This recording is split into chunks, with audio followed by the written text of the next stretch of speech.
इस शहर के मेयर जनाब जुनैद मट्टू साहब, देश के बाकी शहरों के सम्मानीय मेयर, भारत सरकार और जम्मू कश्मीर प्रशासन के वरिष्ठ अधिकारी, देश के बाकी राज्यों और संघ शासित क्षेत्रों के अधिकारीगण, विशेषज्ञ, देवियों, सज्जनों और मित्रों, ये पहला अवसर है जब धरती के स्वर्ग कश्मीर वैली में देश के 100 स्मार्ट सिटीज़ के प्रतिनिधि मौजूद हैं। डल के सौंदर्य की छाया में स्मार्ट सिटीज़ में स्ट्रीट एवं पब्लिक स्पेसेस के संबंध में शहरों के अनुभव, डिज़ाइन, स्ट्रेटजी और इनोवेटिव इनिशिएटिव पर अगले 2 दिन तक आप चर्चा करने वाले हैं।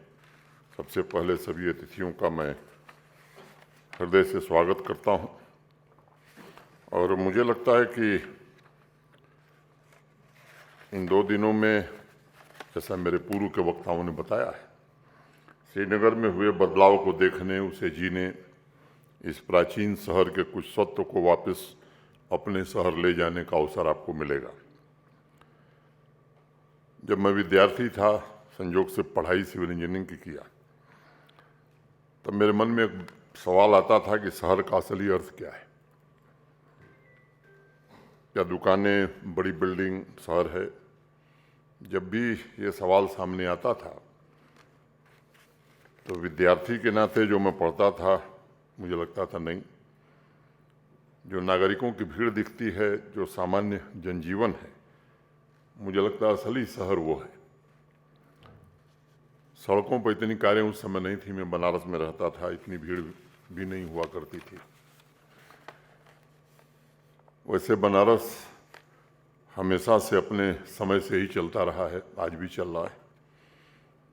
दिल्ली या मुंबई के बारे में कभी सोचता था तो लगता था कि शहरों में परेशान होकर अपनी आजीविका कमाने में डूबा व्यक्ति अगर 2 पल के लिए कहीं बैठना चाहे तो दिन भर के धक्कों से भरे मन और शरीर को कहाँ सुकून दे पाएगा। नागरिकों की शहर से जुड़ी दुविधा पर बहुत पहले किसी ने एक शेर कही थी, मैं उसकी 2 पंक्तियाँ आपको सुनाऊंगा। सड़कों के किनारे खड़े मकान देखिए, सड़कों के किनारे खड़े मकान देखिए, हर मकान बनी है दुकान देखिए, फिरते रहे हैं जो फूलों की खोज में, उनके बदन पर कांटों के निशान देखिए। बनारस में बड़े बड़े घाट थे जहाँ दिन हो रात हो गंगा के किनारे घंटों बैठ करके एक व्यक्ति कुछ सोच सकता था, निहार सकता था। कहीं ध्रुपद का शास्त्रीय संगीत होता था, लोग आनंद ले सकते थे, दोस्तों के साथ बैठकर गप लड़ा सकते थे, चाय की दुकान पर बैठ के चाय पी सकते थे। उस समय बनारस का भी उतना विस्तार नहीं हुआ था जिस समय की मैं बात कर रहा हूँ। हर हिस्से से गंगा घाट लोगों के लिए सुगमता पूर्वक पहुँचने की उपलब्धता थी। बाकी शहरों में इस तरह के स्पेस नगण्य के बराबर थे। सामान्य आदमी के लिए तो उपलब्धता थी ही नहीं। स्मार्ट सिटी मिशन शुरू होने से पहले तक ये समस्या पूरे देश में रही। तब से मेरे मन में एक बात बैठी थी कि शहरों में इंफ्रास्ट्रक्चर, बिल्डिंग, फैसिलिटीज़ जरूरी है, जितना जरूरी है उतना ही आवश्यक है। एक वाइब्रेंट पब्लिक स्पेस हर जगह होना चाहिए, उस शहर की सुंदरता को वही बढ़ाता है, नागरिकों के लिए क्वालिटी ऑफ लाइफ वही सुनिश्चित करता है और मुझे लगता है कि नागरिकों के जीवन में सकारात्मक परिवर्तन को ड्राइव वही कर सकता है। ईंट पत्थरों के ढांचे में खड़ी बिल्डिंगें ये जीवंतता पैदा नहीं कर सकती। मैं हृदय से कृतज्ञता ज्ञापित करना चाहूँगा भारत के आदरणीय प्रधानमंत्री श्री नरेंद्र मोदी जी का, जिनके मार्गदर्शन में वाइब्रेंट सिटीज़, जागृत शहरों के संकल्प को आज देश में साकार किया जा रहा है। कश्मीर से लेकर कन्याकुमारी तक के अलग अलग शहरों में क्वालिटी सिटी, पीपल सिटी निर्मित करने पर काम भी किया जा रहा है। शहरों की अपनी परंपरा है, अपनी सांस्कृतिक विरासत है, उसकी अपनी विशिष्ट पहचान। उन्हें कैसे कायम रखते हुए सुविधाएं जुटाई जाएं और पेडेस्ट्रियन फ्रेंडली स्ट्रीट और पब्लिक स्पेसेस का निर्माण भी उसके साथ साथ किया जाए, ये बड़ा जरूरी रहा है। Friends, for centuries, cities across the country are learning to play by new rules to deal with the challenges. Quite often I have heard that cities must be flexible to respond to the needs of citizens, competition and changes in the market, and they must nurture a few core competencies in race to stay ahead of other cities in terms of economic growth. But that is only half of the task.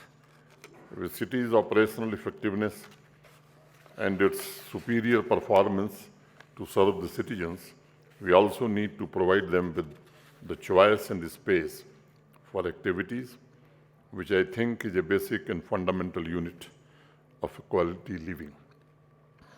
अभी यहाँ के CEO, हमारे बाकी अफसरान और mayor साहब ने तमाम जो इनिशिएटिव लिए गए हैं उनके बारे में विस्तृत चर्चा की है। उस बात को दोहराना मुझे लगता है ये समय गंवाना ही होगा। मुझे याद है कि मॉडर्न समय में शहरों में पब्लिक स्पेस को लेकर सबसे पहली शुरुआत की कहानी से मैं अपनी बात शुरू करता हूँ। ये बड़े रोचक तरीके से हुई थी। अमेरिका में सिगार के एक बड़े बिजनेसमैन थे, विलियम पैली उनका नाम था। 1927 में दुनिया के सबसे बड़े radio network Columbia broadcasting system की उन्होंने शुरुआत की थी। जब उनके पिताजी का देहांत हुआ तो उनके मन में एक इच्छा जागृत हुई कि अपने पिताजी की स्मृति में कोई पब्लिक स्पेस बनावे हो।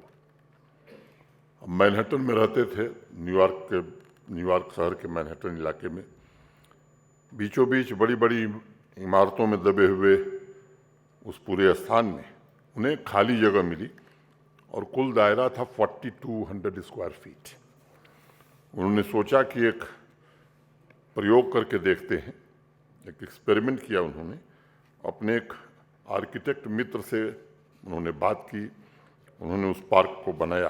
पेड़ लगाने, दीवार बनाने, रैंप, वाटरफॉल को बनाने के बाद कुल 2400 स्क्वायर फीट की जगह बची, जिसमें उन्होंने कुछ वायर चेयर और मार्बल टेबल रख दिए। मई 1967 में वह पार्क बनकर तैयार हुआ। उन्हें उम्मीद नहीं थी कि शहर की भागती दौड़ती जिंदगी में कोई उस जगह पर आएगा और 2 पल वहाँ बिताएगा, लेकिन उन्हें हैरानी हुई जब उन्हें बताया गया कि हर घंटे लगभग 15 से 20 लोग वहाँ आ रहे हैं और धीरे धीरे ये संख्या बढ़कर के 50-60 पहुँच गई। और आज भी उस 2400 स्क्वायर फीट का जो पार्क है मैनहट्टन में, शहर में जीवन का प्रतीक लोग वहाँ के मानते हैं। जो लोग न्यूयॉर्क गए हैं, मैनहट्टन गए हैं, मुझे लगता है कि उन्हें ज़रूर सुना होगा। उस पार्क पर एक डॉक्यूमेंट्री फिल्म भी बनी, the social life of small urban spaces. मुझे लगता है कि स्मार्ट सिटी प्रोजेक्ट से जुड़े सभी अधिकारियों से मैं निवेदन करूंगा कि आपको वो फिल्म ज़रूर देखनी चाहिए, क्योंकि ऐसे उदाहरण ह्यूमन स्टैंडर्ड अप्रोच के लिए बड़ा ज़रूरी है। इस तरह के उदाहरण ही हमें प्रेरित करते हैं कि स्मार्ट सिटी का ऐसा स्वरूप कैसे विकसित हो सकता है जिसमें प्राचीनता के तत्व भी हों, संस्कृति की सुगंध भी हो, परंपरा की पवित्रता भी हो और आधुनिकता का आवरण भी हो तथा स्मार्ट सुविधाएं भी हों। विलियम कार्लोस की 1946 में एक बड़ी प्रसिद्ध कविता आप में से अनेक लोगों ने सुना होगा, a man in himself is a city, beginning, seeking, achieving and concluding his life in ways the various aspects of city में इम्बॉडी। लिवरपूल शहर के पब्लिक स्पेस के बारे में कार्ल युंग ने लिखा कि Liverpool is pool of life. एक और राइटर है मार्क, वो लिखते हैं कि शहर का सही अर्थ पहली जुबान, पहली भाषा है जो आपके साथ चलती है। उसी तरह river front, park, public space ये भाषा से निकली हुई शायरी है और यही इसका सौंदर्य है। यहाँ के लोगों ने, हमारे सहयोगियों ने जम्मू तथा श्रीनगर स्मार्ट सिटी को मैं समझता हूँ किसी थीम के साथ या इसी स्पिरिट के साथ विकसित करने का प्रयास किया है। मैं समझता हूँ कि जिस प्रकार आजकल देश के अनेक शहरों में चर्चा होने लगी है श्रीनगर की, उससे मुझे लगता है कि हमारी कोशिश काफ़ी हद तक कामयाब रही है।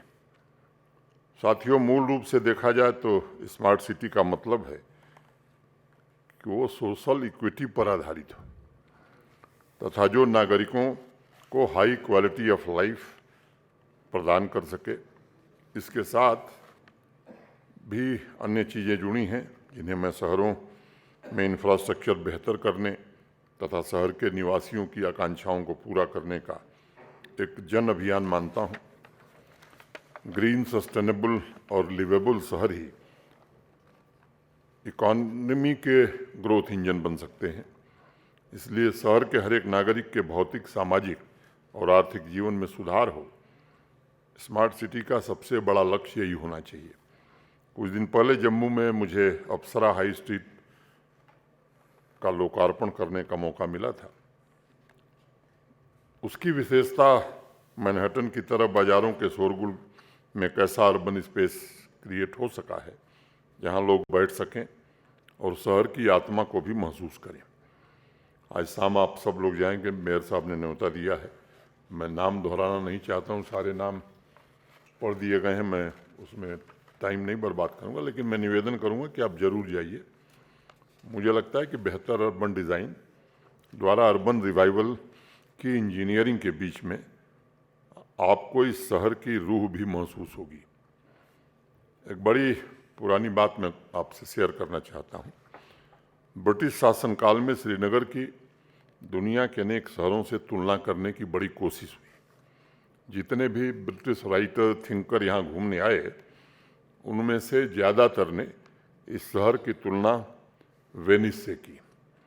लेकिन एक अंग्रेज़ राइटर हैं स्कॉट, उन्होंने 1920 में एक किताब लिखी, वो प्रकाशित हुई, और इस शहर की उन्होंने लिखा कि इस शहर की मैं किसी से तुलना नहीं कर सकता।